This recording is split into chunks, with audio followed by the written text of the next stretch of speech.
body bags were horror lies. Who is this irresistible creature who has an insatiable love for the dead?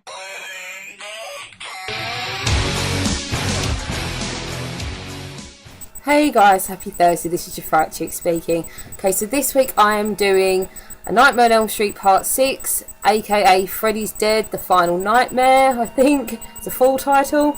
Okay, so this is the 6th movie, obviously in the original run of the franchise. Obviously we then had Wes Craven's New Nightmare and we had Freddy vs Jason, etc. But this was the last movie of the original run.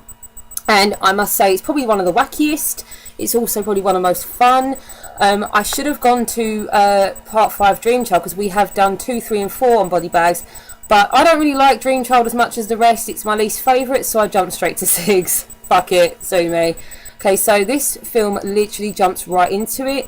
It centres around a teenage boy called John Doe, because he has amnesia, no one knows who he is, he doesn't even know who he is, etc.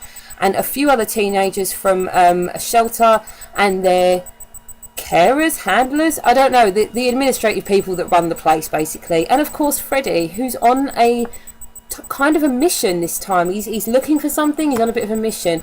We get an awesome amount of like backstory with this film, and we get this wonderful 3D element that I'll mention in a minute.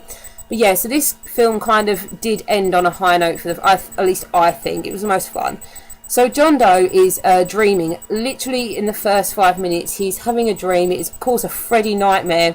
And the imagery in this is really fucked up. I mean, it's very low budget looking, which is par for the course when it comes to a Freddy movie. But yeah, it is really funny. They didn't really bother with the actual genuine scare element in this a lot. It is more comedic. It's more slapstick and that kind of stuff. But I don't know, I kind of liked that, you know?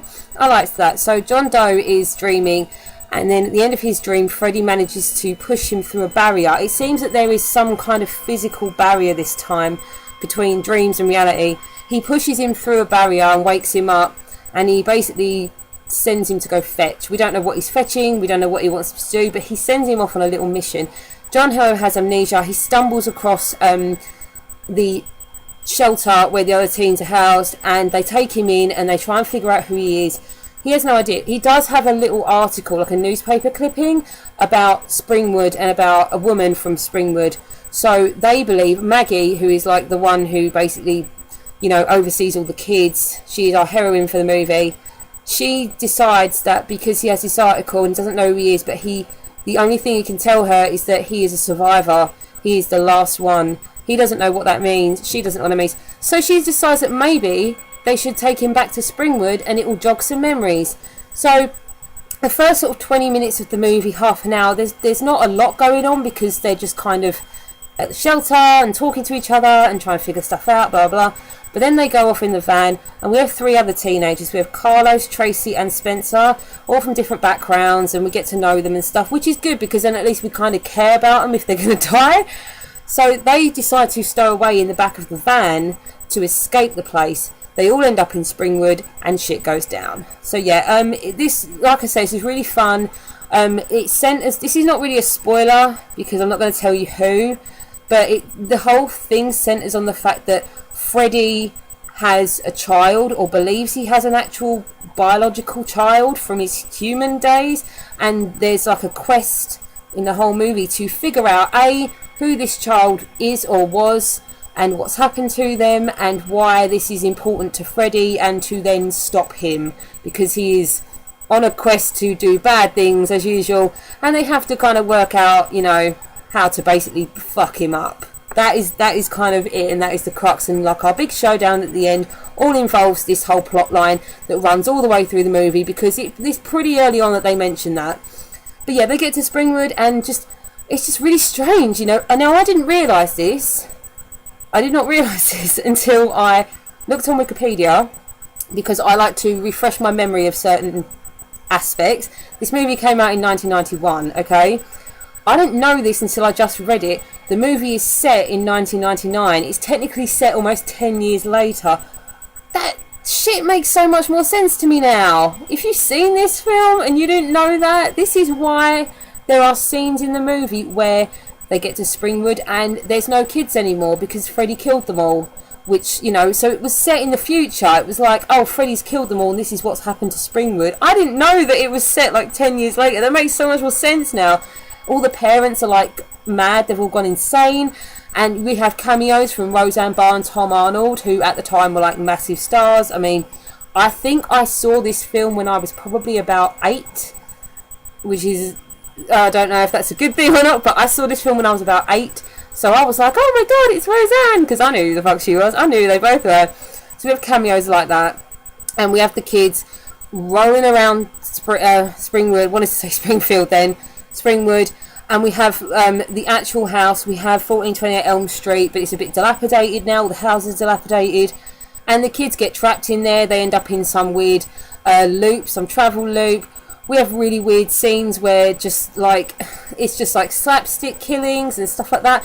Johnny Depp makes a cameo again on the TV. I was actually quite shocked that Johnny Depp made a cameo in the 6th one. I mean, I know he's in the first one and it was great and it started his career kind of-ish. But I was actually quite surprised that he came back for like a minute in the 6th one. That's weird.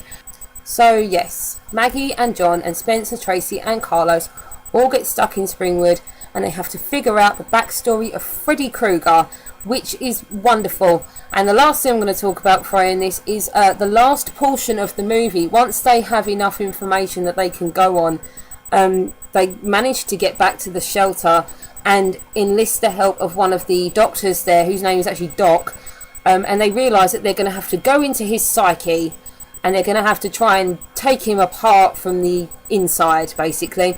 And it was wonderful because the last 20 minutes or half an hour, maybe like 20 minutes of the movie was shot in 3D. And when I was a kid, like I said, we rented this and I was too scared to watch it in 3D and I regretted it forever until a few years ago when a friend of mine gave me old school 3D glasses because I just couldn't get them.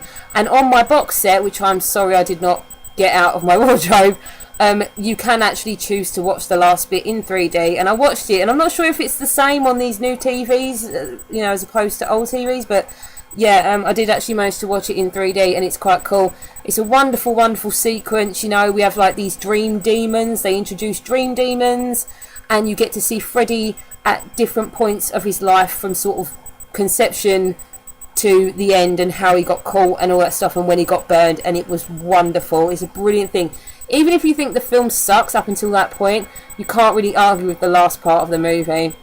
So yeah, that is literally it, without giving away too much about what specifically happens and the kills and stuff. They literally go on a quest to discover this kid's background and they discover a connection to Freddy, and then they have to take Freddy out with this new information.